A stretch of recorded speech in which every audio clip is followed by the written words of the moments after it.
ঘরের মধ্যে কোনো পুরুষ মানুষের অস্তিত্ব নেই। শুধু খাওয়ার টেবিলের নিচে মেঝেতে লুটিয়ে আছে কমলা। তার গলাটা আড়াআড়িভাবে কাটা, কেউ নৃশংসভাবে ছুরি চালিয়ে দিয়েছে। রক্তে ভেসে যাচ্ছে মেঝে। বাংলা সাহিত্যের একমুঠো রোমাঞ্চকর গল্প দিয়ে সাজানো আমাদের এই বিশেষ নিবেদন থ্রিলার ক্রিয়েটিভিটি। আপনাদের জন্য আজকের গল্প নির্মাল্য সেনগুপ্তের লেখা পর্দার আড়ালে গল্পটির অন্তিম পর্ব। গল্পটির প্রথম পর্ব যারা শোনেননি, ভিডিওতে দেওয়া আই বটন ও ডেসক্রিপশন থেকে গল্পের প্রথম পর্বটি পেয়ে যাবেন।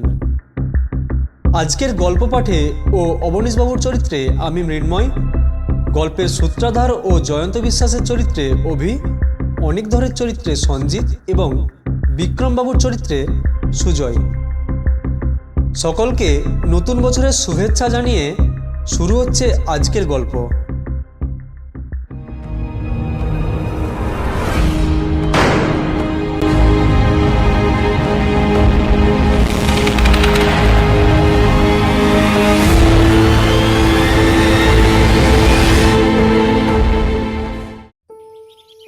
রবিবার বিকেল 5টা। আমি নাগেরবাজার মোড়ে দাঁড়িয়ে আছি গত 10 মিনিট। কিছুক্ষণের মধ্যেই জয়ন্তবাবু এলেন। মুখে সেই একগাল হাসি, কিন্তু ভদ্রলোক একা নন, পাশে আরেকটি যুবক। চেহারায় কালো, লম্বা ও স্বাস্থ্য বেশ ভালো। আমি ভুরু কুচকে সেদিকে তাকাতেই জয়ন্তবাবু বলে উঠলেন, এ আমার কলিগ অনিকধর, খুব সাহসী আর গায়ে বেশ জোরটোর আছে। শুধু দুজনে মিলে এসব করতে ভরসা হলো না, বুঝলেন। একবার একা গিয়ে শিক্ষা হয়েছে তো, ব্যথা এখনো মরেনি। ওকে তাই সঙ্গে নিয়ে এলাম। ও ভূতটুত মানে না। এত নাম শুনলেন আমার, অথচ ভরসা হলো না। যাই হোক, আমি বললাম, কয়েকটা জিনিস কেনবার আছে। এক, মশা তাড়াবার মলম। ভূত ধরতে গিয়ে মশার কামড়ে আহু করে উঠলে মুশকিল। 2, একটা লম্বা শক্তপোক্ত দড়ি। আর 3 হলো পেট ভরে খাবার খায় আগে 3 জনে। কতক্ষণ থাকতে হবে তার ঠিক নেই, খালি পেটে মাথা কাজ করে না, আর ভূতও আমার বাগে আসে না। কেনাকাটা সারার পর 3 জনে মিলে উঠলাম অটোতে। অনিকধর খুব একটা কথা বলে না। জয়ন্তবাবু গোলা নামিয়ে বললেন, কোনো অস্ত্র নিয়েছেন কি আপনি? আমি কোনো কথা না বলে কোমরের দিকে ওর দৃষ্টি আকর্ষণ করালাম। সেখানে একটা পিস্তলের বাঁট অদৃশ্যভাবে উঁচু হয়ে আছে। আমি বললাম, আপনার ছাতাটা কাল আমার বাসায় ফেলে এসেছেন মশাই। সেটা আবার এনে বোঝা বাড়ায়নি। সব মিটলে একবার মনে করে গিয়ে নিয়ে আসবেন। ভদ্রলোক হে হে করে একচোট হেসে নিলেন। গন্তব্যে যখন পৌঁছালাম তখন বাজে 7:30। 5-6টা বহু পুরনো বাড়ি, প্রত্যেকটিকে দেখলেই ভুতুড়ে বাড়ি বলেই মনে হবে। রাস্তাঘাটে আলো বিশেষ নেই। মানুষের ভূত সাজার আদর্শ জায়গা। লোকজনও বড় একটা দেখা যাচ্ছে না, 2-1 সাইকেল আরোহী ছাড়া। হয়তো ভূতের ভয়ে সব অন্ধকার হতেই ঘরের ভিতর ঘাপটি মেরেছে। আমি মশা তাড়াবার ওষুধটা হাতে পায়ে মেখে এগিয়ে দিলাম বাকি 2 জনের দিকে। বিমলদের বাড়িটাই বোধহয় এই এলাকার সবচেয়ে পুরনো বাড়ি। দোতলায় ছাদ, বাইরের চুন প্লাস্টার খসে যেভাবে কঙ্কাল বেরিয়ে পড়েছে, খোদ বাড়িটাই ভুতুড়ে বাড়ি। ঘরে প্রবেশ করলাম 3 জনে অতি সন্তর্পণে। ঘুটঘুটে অন্ধকার, টর্চ জ্বালা হলো। একটা ছোট্ট ডাইনিং টেবিল। জয়ন্তবাবু দেখালেন, ওইখানে পাওয়া গিয়েছিল কমলার লাশ। আমি ফিসফিস করে বললাম, তাই নিয়ে আমার মাথা ব্যথা নেই, উঠোনে চলুন সোজা। জয়ন্তবাবু অবাক হয়ে গেলেন।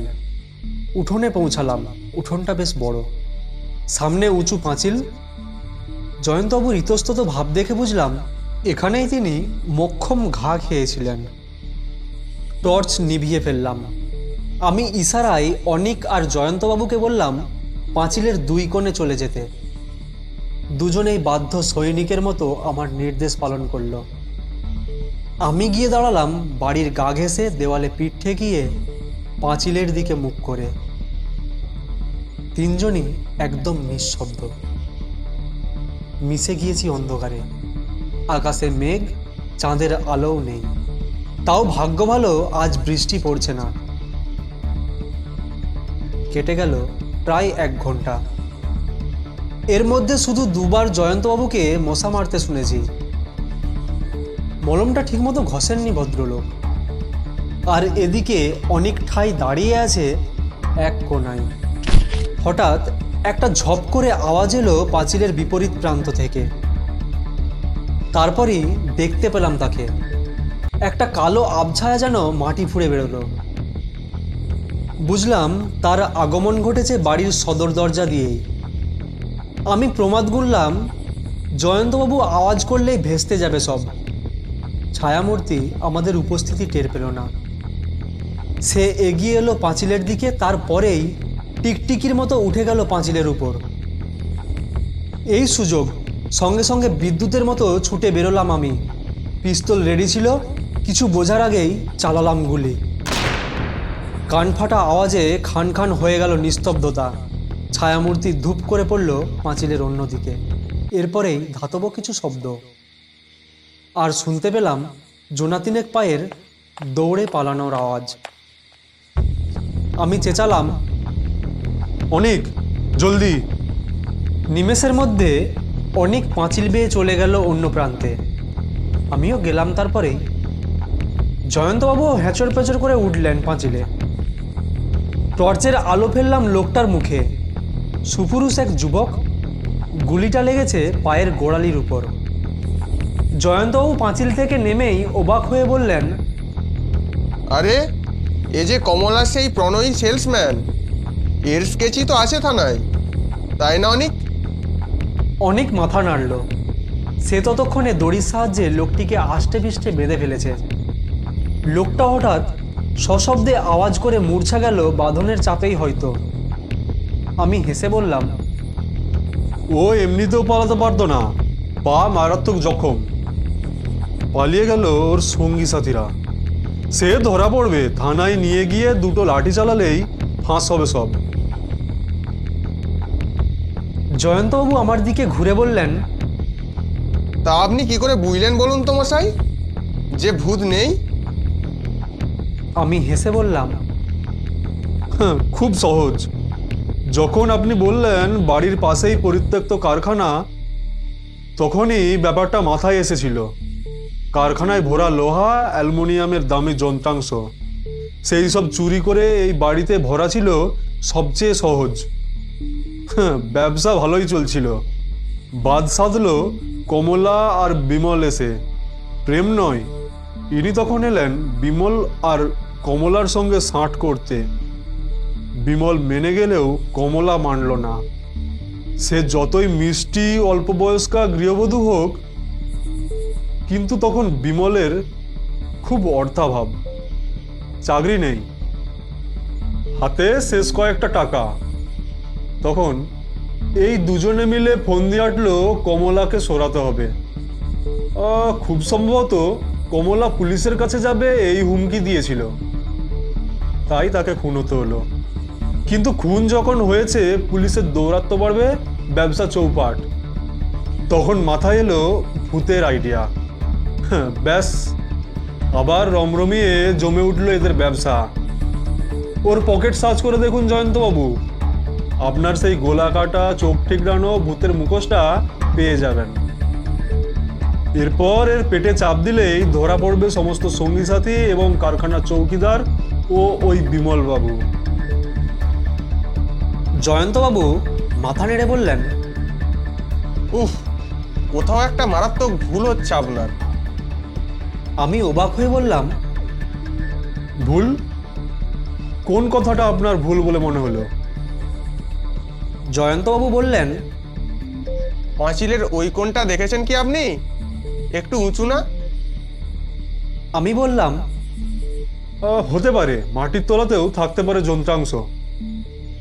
হঠাৎ অনেক বলে উঠল, মাটির তলায় কোনো যন্ত্রাংশ নেই অবনীশ বাবু। তবে কি আছে বলে আপনার মনে হয়? অনেক বলল, বিমল মোটেই লোকটার কথায় সাই দেয়নি। তার যতই অর্থাভাব থাকুক, নৈতিকতায় সে মোটেই খাটো ছিল না। সে চেয়েছিল এই শয়তানগুলোকে পুলিশে ধরিয়ে দিতে, বরং ভয় পেয়েছিল কমলা। সেদিন সন্ধেবেলা এরা এসে খুন করে দুজনকেই। বিমলের লাশ পুঁতে দেওয়া হয় মাটির তলায়, ছুরিতে লাগিয়ে দেওয়া হয় বিমলের আঙুলের ছাপ, যাতে পুলিশের ধারণা হয় খুনি আসলে বিমল এবং খুনের মোটিভ অবৈধ প্রেম। চুরির ব্যাপারটা কারো যাতে মাথায় না আসে। আমি অবাক হয়ে বললাম, কিন্তু তুমি এসব জানলে কি করে? জয়ন্তবাবু হেসে বললেন, পাঁচিলের ওই কোণে একটা লাশ নয়, দুটো লাশ আছে। আমার ছাতাটা আপনাকে এই রহস্য সমাধানের জন্য গিফট করে গেলাম অবনীশবাবু। জানতাম আপনিই পারবেন এই কাজটা করতে। অনেক নাম শুনেছিলাম আপনার। ওই যে কমলা আসছে। চলো বিমল, এবার যাওয়া যাক। আমার মাথা বনবন করে ঘুরতে লাগলো। কি বলছে এরা দুজনে? এসব ঠাট্টার মানে কি? আর কেই বা আসছে ওই পাশ থেকে? আমি ঘুরে তাকালাম, দেখলাম 20-21 বছর বয়সের মিষ্টি দেখতে একটা মেয়ে, মুখে ঈষৎ ভয়ের ছাপ। এগিয়ে আসছে, আরো আরো এগিয়ে আসছে, এসে জড়িয়ে ধরল অনিককে। জয়ন্তবাবু আমার দিকে ঘুরে হেসে বললেন, মাথায় আঘাতটা মোক্ষম মেরেছিল বুঝলেন। এই দেখুন, এখনো রক্ত বেরোচ্ছে। টর্চের আলোয় স্পষ্ট দেখলাম জয়ন্তবাবুর কানের পাশ থেকে একটা তরল পদার্থের স্রোত নেমেছে, যা ওর শার্ট প্যান্ট ভিজিয়ে মাটিতে ছড়িয়ে পড়ছে, এবং সেটা রক্ত ছাড়া যে আর কিছুই নয়। তার পাশে দাঁড়িয়ে থাকা অনিক এবং মেয়েটারও শরীর থেকে ঝরছে রক্ত, চারিদিকে দোলের মতো লাল রঙে ভরে যাচ্ছে। আমার শেষ মনে আছে, আমি ওই অপরাধী লোকটার পাশেই গড়িয়ে পড়েছি। চোখ মেলতে দেখি অনেকগুলো চোখ আমার দিকে তাকিয়ে আছে। তার মধ্যে একটা মুখ আমার চেনা, বেহালা থানার ওসি বিক্রমবাবু। আমি চোখ কচলে ফ্যাল করে তাকাতেই বিক্রমবাবু বললেন, কি ব্যাপার অবনীশ, এসব কি ঘটনা? তোমায় নাকি গোড়াবাজারে একটা ভুতুরে বাড়িতে পাওয়া গিয়েছে বন্দুক হাতে। পাশেই পড়েছিল এক গুলিবিদ্ধ অচৈতন্য লোক। এখানকার এক ইন্সপেক্টর তোমায় চিনতে পেরে আমাকে ফোন করে। আমি এবার ভালো করে তাকালাম চারিদিকে। এটা একটা পুলিশ স্টেশন। একটা বেঞ্চে শুয়েছিলাম আমি। ঘাড় ঘুরিয়ে ওয়ান্টেড বুলেটিনের দিকে তাকালাম। অনেক ধর থুড়ি বিমলের স্কেচ, পাশেই ওই শয়তান লোকটার স্কেচ, আর একটু দূরে দেওয়ালে টাঙানো হাসি মুখের একটা ছবি, একটা মোটা মতো ভদ্রলোক পুরস্কার নিচ্ছেন জনৈক নেতার হাত থেকে, যার ছাতাটা পড়ে আছে আমার দরজার কোণে রহস্য সমাধানের পুরস্কার স্বরূপ।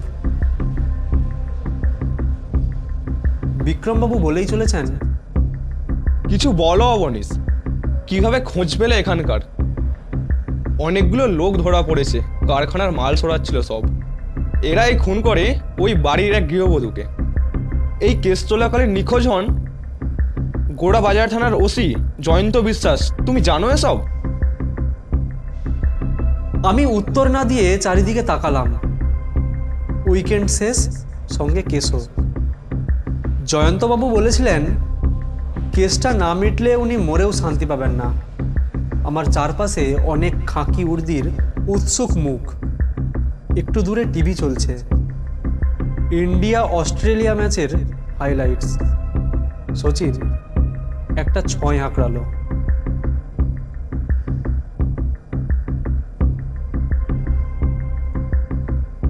এতক্ষণ আপনারা শুনছিলেন থ্রিলার ক্রিয়েটিভিটি চ্যানেলের বিশেষ নিবেদন পর্দার আড়ালে গল্পটির অন্তিম পর্ব।